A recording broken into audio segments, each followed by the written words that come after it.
Hey, Chris. Hey, Jason. Feels like we just did this. Yeah.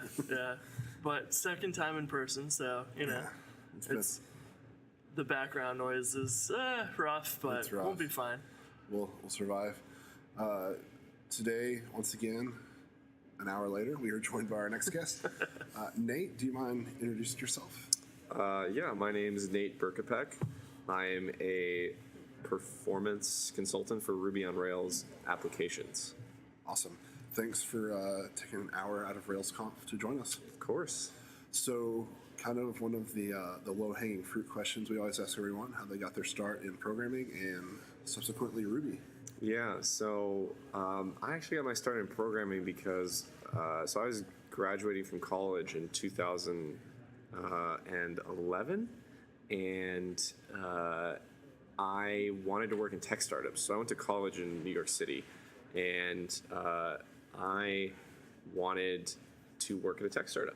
It was super hot back then, 2011. Like, you got to remember, Foursquare was like taking off, and Twitter was taking off, and so it was a really hot industry. And so I knew I wanted to work at a tech startup, and I asked a faculty advisor. I said, "Well, what's the easiest way to work at a tech startup?" And he said, "You got to become technical. You got to be a programmer." The business jobs at a tech startup are a lot harder to come by. So I was like, all right, sounds good. And taught myself how to program in like the last 6 months. Never had a computer science course at college. And then got a job as soon as I graduated at a tech startup in New York, and sort of took it from there. So you actually started with Ruby? Oh, yeah, because it was super hot back then, right? Yeah. Like in 2011, I was like, that was what you're going to learn. GitHub. Yeah. So it was like that or Node, and I tried Node and couldn't wrap my brain around it. And I started writing Ruby and was like, wow, this makes so much more sense. And I also, at that time, found Y's Poignant Guide. Okay. And I was basically like, okay, if there's a community that can produce this, then that's the community I want to be a part of. Yeah. Even though Y's Poignant Guide was like way before that, right? I think and he had left, I think, by then. Yeah, he was long gone. But like, it was just the fact that this was the thing that the community produced, like that I wanted to be a part of that. Yeah, I felt the same way. It was and also, like, I got to shout out to Michael Hartle for Rails tutorial, because I think that was also probably something that pushed me down that road. Was like, I had read a blog post of someone else who said, listen, I locked myself in a room for a week and I did this Rails tutorial thing, and then I came out on the other side a Rails programmer. And so that was my plan too. Like, I was an intern at the time at this tech company. I guess I'll call it a startup. And I basically just went off the radar for a week, didn't tell anyone what I was doing, and taught myself how to program with Rails tutorial over the course of a week. And then once I came out the other side and like started writing programs, like to do some stuff at work, and people were like, when did you learn how to do this? Like, That's did funny. you know how to do this before? What were you going to do before programming? I don't know. Like, I just went to, I went to the business school at NYU, Stern, and I just, like, I knew I wanted to be in entrepreneurship. I knew I wanted to work for myself, and I thought, oh, that's what you go to business school for. And it turns out you go to business school to get a job at a consulting company or a bank. So, like, it took me about a year to figure that one out, and I was like, oh, all right. That's funny. Yeah. So it's a natural progression. So I have to ask, so you want to be an entrepreneur, you go on Shark Tank. Yeah. I have to know. Yeah. I have to know. Yeah, that was 2008, I think. No, 2009. A couple years before your programming's on your radar. Yeah, yes, very much. So it was like I had like a t-shirt company that I had started with like a sort of like socially responsible bent to it, and I was like reading this entrepreneurship blog, and they had this ad or like thing, a post that was like, major network seeks entrepreneurs for new reality television show program, because Shark Tank had not aired at this point, right? This is the first season, so no one even knew what it was. You're like OG Shark So the Tank. the ad didn't say what it was. It was, what series it was. So I, sent in an email and was like, oh, I'll never hear back from that again. I heard back, and then they sent me this massive application packet, and it's like 25 pages, and like you got to send in a video, and I remember dropping all that stuff into a FedEx Kinko's box at like 11 o'clock the day it was due, and just thinking, well, I'll never hear back from that again. Then I got a call from a producer, and yeah, eventually I ended up on the show. Is it actually in New York where they filmed it? No, it's in Los Angeles on like the Sony backlot. Oh, wow. So I think I had to walk through the set for How I Met Your Mother to get to this Shark Tank set. That's neat. Yeah. So they fly you out there. What's that experience like? I mean, it was weird. It's kind of like, it's that, I think at the time, it probably still is. It's a Mark Burnett production. So that's the guy that did Survivor. So they know what they're doing. Sure. And like, it's a very well-oiled machine. And this was the first season too. So like, you'd expect some kind of like hiccups and stuff, but no, like every, they had clearly planned out, what I was going to be doing, like where I was going to be. I never saw the sharks until it started taping. Like, so I had no interaction with them. I'd never seen them until I went onto the set to tape my segment, right? And they have you, so there's a hallway that people walk down. At least there was in the first season. I haven't watched, in the last 10 years, so I don't know what it looks like now, but you had to walk down this hallway, and then you would start your pitch, and that's how it looks on TV. But in real life, it's a forced perspective hallway, so it's like actually really short, and you have to walk like kind of slow, and it's like got those like forced perspective, like fake like huge walls and stuff, and That's wild. That's hilarious. and they have like it's a guy with a steady cam like 3 feet from your face, and like another guy who's like frantically grabbing the cables and like rolling them up behind him, and you have to act like they're not there, and then you walk up to your mark where you're supposed to stand to do your thing, and then you have to stand there for 2 minutes while they get B-roll. So they're like, there's like jibs like flying around, like getting face shots and stuff to like fill in for later, and you haven't said a word to the sharks at this point, right? So you're just staring at them, like waiting for them to tell you to go for like 2 minutes while all these cameras are whirring around. That's funny. So yeah, it's like surreal. It was definitely weird. I mean, but at the same time, it was like that's like they do all that to keep it as genuine as possible. Like my first time I'd ever said a word to them was like right when the camera started taping, and like from what I remember, they cut almost nothing from my segment. Like I think pretty much everything I said ended up airing. So like they know how to produce reality TV for sure. It was being part of a very well-oiled machine. Was it nerve-wracking? Oh yeah, of course. Who are the people you had to pitch to? The first season cast was what was his name? Kevin something or other. I don't know. I think they got rid of him later. And then Barbara Corcoran, Kevin, the Canadian guy with the bald guy, and then Robert Herjavec and Damon John. And no Cubes. No, Cuban was the second season, I think, or at least maybe the third. I don't know, but yeah, I didn't have him. You're our first TV celebrity. So Yeah, this is a special moment. So that's what led you to success. Yeah.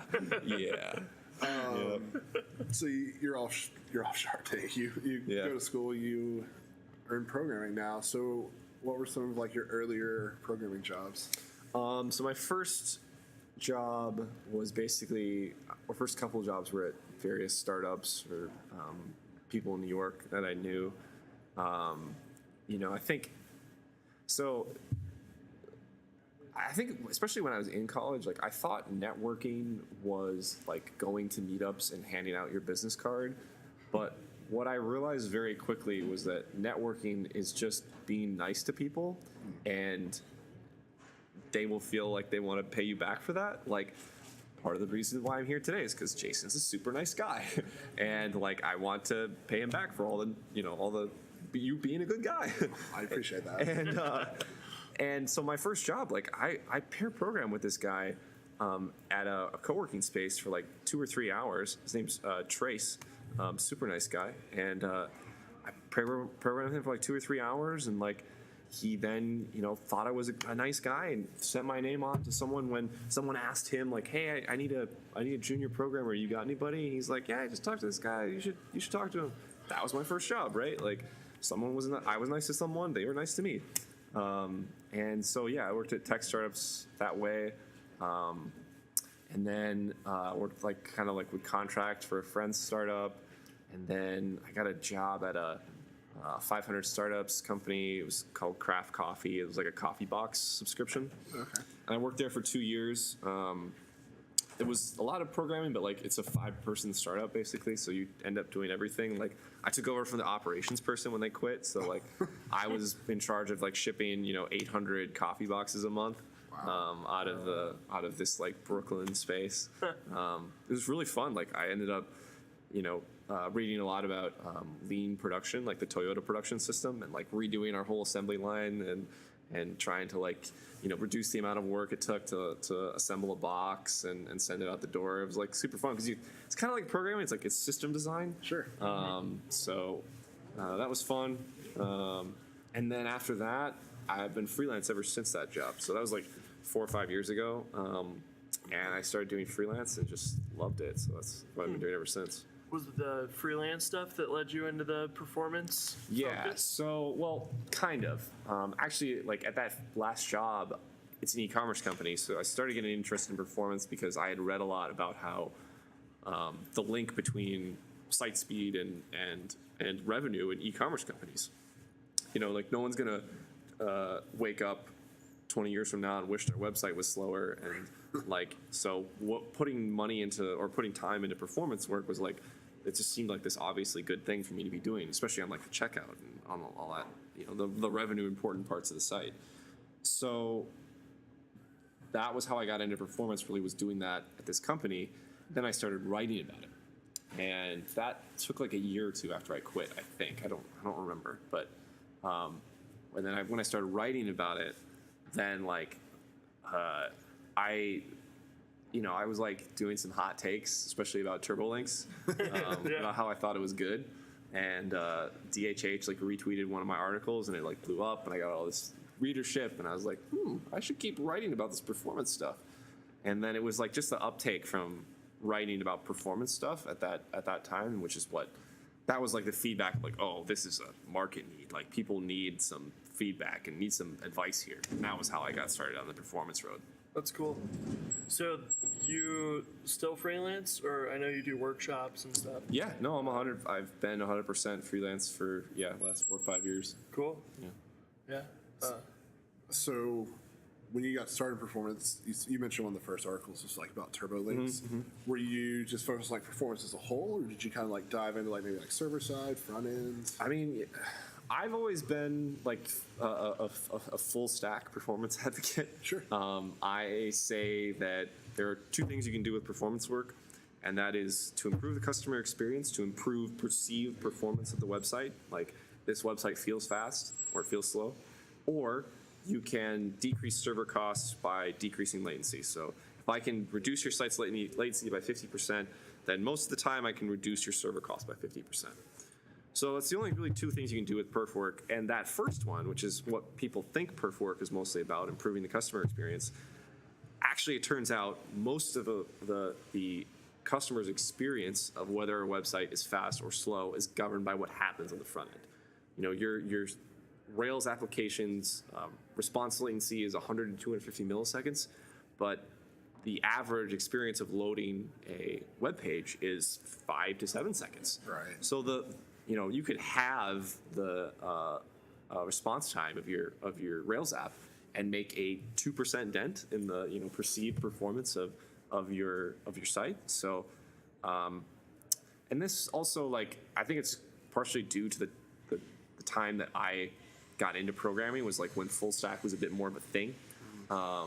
So that's always been my perspective is like I have responsibility from the back all the way to when the customer starts using the website, right? So so I go all over.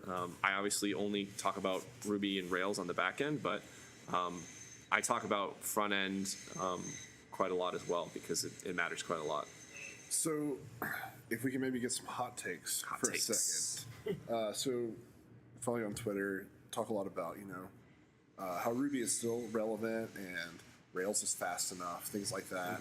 How is your perception of this, like, we're splitting out the back end and front end movement? Yeah, I'm fine with that. Like, I have a lot of client apps now that do that. think, you know, what are the issues with JavaScript heavy front ends? You know, one of the things that really bothers me is it seems like a lot of, especially the more mature ones, the ones that have been around for a long time, like the legacy JavaScript front end apps, the mobile performance is just garbage. Like, it's hot, flaming garbage. And like, so many of these places literally just say, yeah, you can't use our site on mobile. Like, just, you know, go use an app. Like, that's sad to me. Like, I don't believe in the App Store ecosystem in the long term. I think that the web is beautiful and amazing, and I wish that more mobile websites were not trash fires, and I wish they were nice and good to use. But you know, so that kind of makes me sad that like the new front end paradigm is just to, you know, mobile web, too bad. Like, that kind of sucks in my opinion. But other than that, I mean, it's fine. I think the whole like Basecamp Golden Path package of like, let's not do that much JavaScript, let's, you know, turbolinks the front end, and it just allows a development team to focus a lot more on just being competent in one Rails tech stack, right? And like mostly write Ruby and to write only a small amount of JavaScript. I think that's valuable, and I think that's, you know, especially valuable at companies that are under, you know, 20 engineers, which is what most of them are, right? So I just don't think we should be so eager to throw that stuff out the window. Yeah, I think I would agree with that. There's like a part of me as a programmer that like gets really excited about like the React and stuff like that, but it's not super applicable to what I do day to day. So it's like an internal struggle. And I think you also just have to remember, like, you know, because I've really loved DHH's like slide in his initial talk, his keynote. It was like, he had that SpongeBob meme and it's like, but does it scale? Like, I get that a lot, you know, like, but does it scale? And you know, the truth is like the Rails Golden Path absolutely scales. Like, you look at Shopify, GitHub, Basecamp, CookPad, all of these sites use a full stack Rails app which does turbolinks. Right. Like 3 of the 4 I just named use turbolinks explicitly. GitHub uses PJAX, which is basically turbolinks. Sure. Yeah. So like, this approach scales in the most you know, huge way possible, right? Like, if it works at GitHub, it will work for you. So you know, that approach, it just doesn't have the marketing that React has, and it doesn't have, you know, it doesn't translate as well to Hacker News driven development, so it's too simple. Yeah, that's like, people don't want to use it because they know it's simple, and they're like, it's like a lot of beginners look for something hard because they want to do hard stuff eventually, and then the further along you get, you want to do simpler stuff. It's pretty funny. And, you know, the endorsement of these like top 10 in the world sites, I think, really does go a long way. Even though GitHub is, you know, top 50 or something now, like, just the Facebook and the Google and the Apple or whatever, you know, whatever they say to do, people just seem to flock to that, which I understand to some extent, because I understand, especially when you're a beginner, it's a lot about job prospects, and, you know, you think that, okay, if it's approved by Facebook, I can learn it and get a job using it, right? Right. So I understand that. So this might be a tough one to answer, but as someone who I assume has worked on many apps in terms of performance, like helping people improve their speed, are there any like certain things you can pinpoint that are like common mistakes people make in terms of performance? Probably mistake numero uno is just overuse of active record. Like, the active record makes it super easy to fire off a query, and it just makes it too easy. I call this code that goes bump in the night. Like, I think most people just don't actually understand what their app is doing.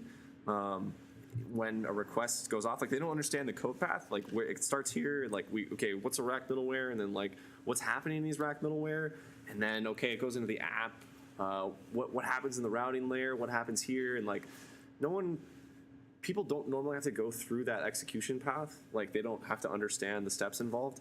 And so it ends up being like what happens a lot when I bring people in and show them how to profile and benchmark. Like we open up a profile for the first time and it's like, what is all this code? Like, what is all this doing? Right. That's that. And Richard's talk, which I can also recommend from yesterday here at RailsConf, Richard Schneeman, he had like a little metric that he brought up for removing code for performance reasons, which was like, is it necessary? Is it clean? Is it performant? And is it useful? I don't remember the fourth one. Sure. But anyway, like you can't remove or optimize something that you don't understand. And I think that's I guess the mistake then is like not actually understanding what goes on from a code path perspective when a request comes in a Rails app. Profiling is the easiest way to get to figure that out, to like get deeper down that path. Because a profile will literally show you like, okay, you spent this amount of time on this line, this amount of time on this line, and so on and so forth. But like when I show people that for the first time, I think it's kind of overwhelming because they've never had to think about their Rails app at that level before. But you have to think that way because you have to understand it and know it before we can start optimizing it, right? Do you think that's a thing that maybe, how do I word this?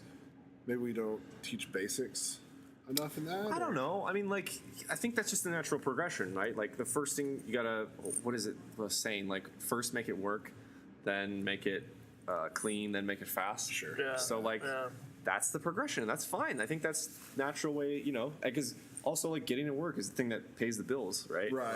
Like, yeah, I guess what good is speed if you have nobody using it? yeah. So, and premature optimization and all that. So, I'm fine with that progression, right? I think, I'm actually kind of against, like, trying to teach a basics first approach to programming. Like, especially for me, what got me motivated was seeing something come to life for the first time.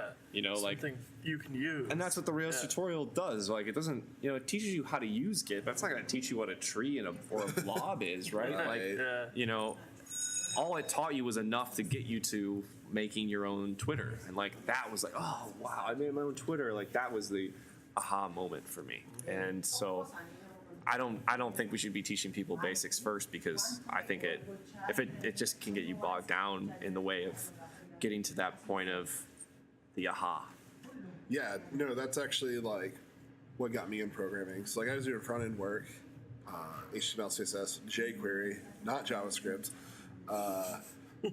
Didn't know how to use JavaScript, and like I was tired of not being able to like work with data. Right, I was like, I build these like front ends, and then I'm the only one that can do anything with them. And so I was like, oh, I'm going to learn some PHP, and like I sat down to do it, and like I didn't even know what a framework was, and I was just going through Jeffrey Way's like PHP tutorial, and I was like, this is so much work. And so like I was Googling, and that's what led me to Rails, and like. Like there were PHP frameworks, I just didn't know about them. But like, I spent 2 weeks trying to learn like how to like make database calls in PHP, and I was like, well, this doesn't feel like it belongs here, but I don't know. Like, and then you pick up Rails, and like within 2 weeks, I had built like a full application with like database association stuff like this. And I'm like, I'm a freaking like superhero right now. So there's definitely something to be said for that. So, you launched a product, how many years ago now? I think 3. 3? Yeah. The Complete Guide to Rails Performance. It is an ebook, video series, interviews. Yep. Is that all correct? Yep. Slack channel, anything I'm missing there? I think that's it. Okay. I remember one of the first videos that I saw you were interviewing, actually, you were talking with DHH. Yep. I remember there's something that like sticks with me, and all my friends in the Ruby community still talk about it, is when DHH said, well, if you're doing Russian doll caching, N+1 is actually a feature. Yeah. And I remember how mind-boggling that was. Yeah. Like all these years later, I don't know. It was like those interviews led me to be like, I need to buy this course. Yeah. I remember that super clearly. The intentional N+1 was probably something that deserved more of a follow-up than I ever actually gave it. But You might want to explain it to anybody that doesn't okay, know. so let's say you have a app with an inbox full of messages, right? And so you have like 10 of them in a list. And the traditional approach to do that would be like, at messages equals message user.messages dot first 10. Okay. In a world where you are Russian doll caching that list, that means that every row in that inbox, every message is fragment cached. So if every row is fragment cached, then if you are loading all the messages in the controller or in the view, then you're doing extra work because you didn't have to load them because they're already cached and rendered and ready to go. So the way that Basecamp does it is to write the code in such a way that the rows themselves have the job of looking up one message. And so that means that when you are fully cached out, there's no SQL. You just do the lookup for the fragment cache. But it also means that when a new inbox or new message comes in, you will look up the one message, the one new one, and then render it and then cache it. So if the cache is completely cold, then you have an N+1 and you look up a message for every row. Right. It seems like that initial load is a small price to pay in the grand scheme of things for a fully hot cache. Yeah. So, how's it been like releasing a product that's like you've built a community around it? You didn't take it to Shark Tank. No. What's that experience been like? Oh, it's been great. I mean, it's cool. It was always my approach in the beginning, but it's, I guess, just been ever more validated day to day. Is like, you have to think of myself as building an audience and not building products. I have an email list. I have, now a customer list of people that have bought the course, but I think of myself as working for Rails developers, and it happens to be that, I work for them for performance related stuff. But I start with the audience and then, build the product to suit that audience. And I guess, you're right about performance. You kind of built an audience that way, like helping, like having DHH tweet your articles probably helps a little bit too. Yeah. Well, I mean, it helped in the first one, but, he didn't retweet the other sure. 2 or 3 dozen that I had to write, to prepare for the course to come out. So that was more just like a hint of like, oh, you're on the right track here. Yeah. Like a little bit of there's some pickup here. Yeah. There's something here. And then recently you have shifted into doing more workshops. Yeah. So this summer I'm doing 15 of them actually. So awesome. Wow. Yeah. You're actually doing one tomorrow, right? I am doing one tomorrow. Yes. Did that one sell out or? No. I don't price them so that they're gonna sell out. I try to keep them as small as possible. Makes sense, yeah. And because part of what I like to do is bring people in and have them bring their actual Rails app that they work on every day. And I actually will look over their shoulder and help them to figure out, when we put these performance tools onto their actual apps, like to help them understand the output. Because one of the really difficult things, which I was sort of talking about earlier, is like this is probably the first time a lot of people coming in my workshop have ever followed the code path of a Rails app from line 1 to line 1,000,000 at the end of the request. So helping them to understand okay, so this part here is coming into the rack middleware, and then this is the Rails router, and here's the code that it calls, and then here's the action controller stack and all the methods that it calls. Okay, now here's your actual app. and helping them to understand the output on their real application and not some like fake one or simple one that then when they go home they open up their profile on their actual app for the first time, like they're like, what the heck is this? Yeah. So that's why I keep them small intentionally for that reason. That sounds awesome. I am trying to work on coming to one in Chicago. I don't know if it's going to work. Oh yeah. I'm really interested in it. We, in my day job, like we've grown quite a bit, and like performance hasn't necessarily been like a real big issue, but it's become a bottleneck in certain areas. Like it's the first time I've actually personally had to implement caching in an application, things like that. And I think there's so much more I could learn. Like I bought the course, and like when I went through it, I don't know if I finished the ebook, but like when I started it, like I wasn't dealing with those problems. Oh, okay. And so like, because the majority of the apps I worked on were like internal software systems that like were used by like 100 people.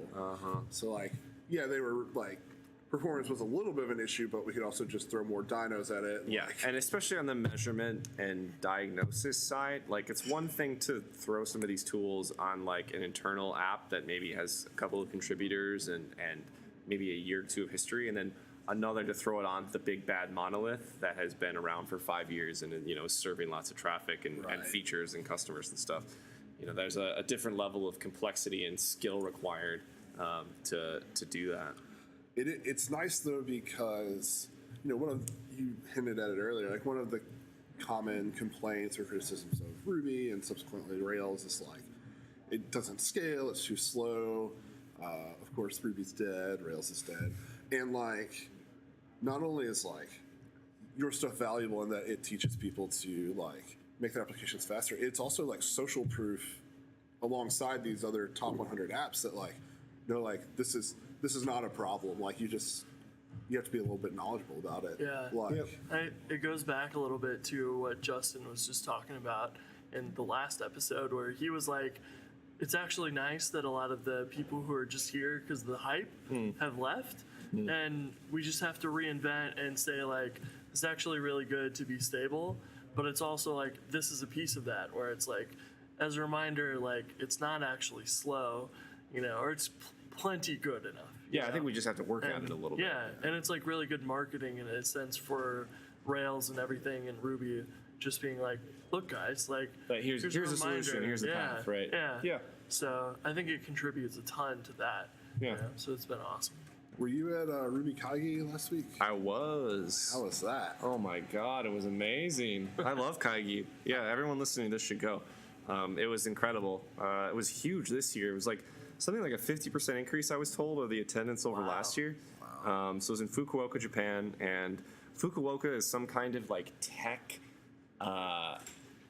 I don't know how I want to phrase this. Like the government is trying to push tech in Fukuoka. So like, I think if you like get an entrepreneur visa in Japan, like you have to go live in Fukuoka. Oh wow! Really? Like that kind of thing. And like the governor of Fukuoka gave like an opening remark in English and was like very technical and like talked about why Ruby is so good for startups and stuff. It was like really, really impressive. That's incredible. They shut down a whole city street, actually 3 city streets for the after party. Yeah. So Ruby's like a first-class citizen there. Yes, very much. So that was pretty crazy. And if you've never been to a Kaigi, it's kind of targeted at Ruby committers or people who would like to work on Ruby. So all the talks are Ruby. They're also all pretty technical and pretty low level. And so I like that. It's very challenging. I learn a lot. I feel like this year at Kaigi, like there was a lot of stuff being announced for the first time and a lot of, stuff being debuted. So like the Sorbet project got a great talk. Matt's talked a little bit about the static type system that's going to be coming to Ruby 3. And so it just felt super cutting edge. And I absolutely loved it. I love Japan. I love going to Kaigi. So what are some of your kind of initial takes and thoughts on Ruby, 3 progress? And So I think what's like Ruby 3x3 was the promise that Ruby 3 will be 3 times faster than Ruby 2. And that looks like it's almost definitely going to happen at this point. But that's only an artifact of the way that they measure Ruby 3x3. So they measure it based on this benchmark called OptCaret, which is a Nintendo emulator. It's extremely CPU heavy. So it's like, if you've ever like looked at an emulator source code, like it's just like moving bits around. There's really no memory pressure at all. There's not a lot of objects being created. It's just like very CPU intensive. So that benchmark is almost definitely going to be 3 times faster. So Ruby 3x3 is officially going to happen. But Rails apps are not going to be 3 times faster on Ruby 3 than they were on Ruby 2. Noah Gibbs has been doing a lot more work on this than me, is to figure out exactly what the impact is. I think they're probably going to be about 2 times faster on Ruby 3. I'll take it. Which is right. Yeah. I'm not going to say no to that either. So that's exciting. The stuff that's happening on the JIT side is really impressive. So Takashi Kokubun gave a talk here, which is the same talk he gave at Kaigi, but in Kaigi gave it in Japanese, on his work on the 2.6 JIT. Now the 2.7 JIT, and that's a pretty exciting project. Like right now, we're really at the stage where he's just kind of laid the groundwork down, and now I think we're going to get into the stage of being able to get the payoff from some of that groundwork. Rails is kind of like one of the most difficult applications for a JIT because it's so huge, or so the method surface is enormous. Right. So that is kind of going to be a tough test. I'm not sure if we're going to see the benefits from the JIT before Ruby 3, and then static types, or type checking, I should say, it's going to be a thing. So that's official. It's committed. It's going to happen. I have no idea. It seemed like some of the stuff that was presented at Kaigi was sort of like very experimental. They just sort of decided on an approach. Basically, it involves these files called RBI, I believe, RBI files, that the intention is that the runtime will generate these files. And they're basically like, they analyze the runtime and they say, okay, this class and this method usually only gets fed an integer. So we're going to say it takes type integer, and then it generates this RBI file that says that information. So it's sort of like automatic type annotation. Then the intention is that you will go into these RBI files and add, modify, whatever you think it needs. But for the most part, they think that for applications, they should be auto-generated. Oh, wow. So that's the approach that they're taking. And it seems all very new, but it did have a working demo. So, that's there. So hopefully that'll be done for Ruby 3. So if you write your own class, can you write your own RBI file? Yes. Yes. And then you can actually annotate your inputs Yep. and outputs. Yep. Cool. Yep. Have you looked into Truffle Ruby at all? Yeah, so Chris Seaton, the Truffle Ruby project lead, is an active member of my Slack community, and it's an awesome project. I actually just popped it open the other day. I don't remember, I think it was like trying to get a benchmark or something, but I just noticed like it runs Sidekick out of the box with no issues right now. Wow. So that's a big step. I think with the Rails support, it's always like a thing. Like I think they're at 99% done on that, but it's always the last 1% that stops you from running an app, right?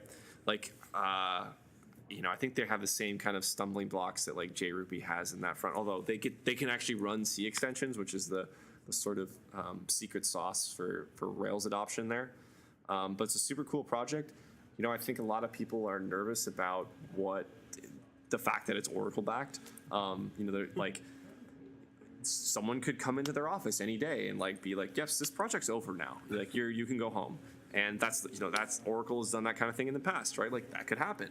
And so your own Oracle opinions may color what you think about Truffle Ruby. I think, there is, but I also think there is like a very green grass at the end of this possibly, right? Yeah. Where there's like a Truffle Ruby Enterprise Edition that's like a paid interpreter that is like 5 times faster than regular Ruby that you run in production, right? Yeah. We can call it Tree. We've made it. Yeah. And a long time ago, there was that Ruby Enterprise Edition, from Hong Li, and that was a very popular thing. So. Yeah. It could work. It could happen. So, from what I understand, there's always going to be a community edition, which is free. And they haven't announced or talked about any plans for anything else, but you can assume there will be. Do you mostly see people using MRI or? I've had a small handful of people using JRuby. I'm not the person to really ask about JRuby. I think I specialize more in CRuby. But like that JRuby client, I think was really using it because they had a JVM app before, and they kind of migrated from Java to Ruby, and they saw JRuby as like an easier way to aid that transition. Yeah. So, Makes sense. JRuby is not only about performance, right? Like it's also about that JVM interoperability and Java interoperability. So I think that's a pretty strong use case for a lot of people. Yeah, I was just curious, like if anyone was using it just purely, for performance or whatever. I don't know of anyone personally that's come to me for that reason. Interesting. Yeah. Well, thanks so much for joining us. Yeah. Any links or things you want to plug? So the site for my consultancy is speedshop.co. And all of my performance stuff is on there. So workshops are happening this summer. First one is this weekend, but really they start in June. It's starting in New York City. I'm going to New York City, Atlanta, Chicago, Denver, pretty much everywhere. So if you live in a somewhat major hub city, I'm probably close to you. So go check that out. Awesome. Great. Thanks so much. And yeah, talk soon. Thanks, man.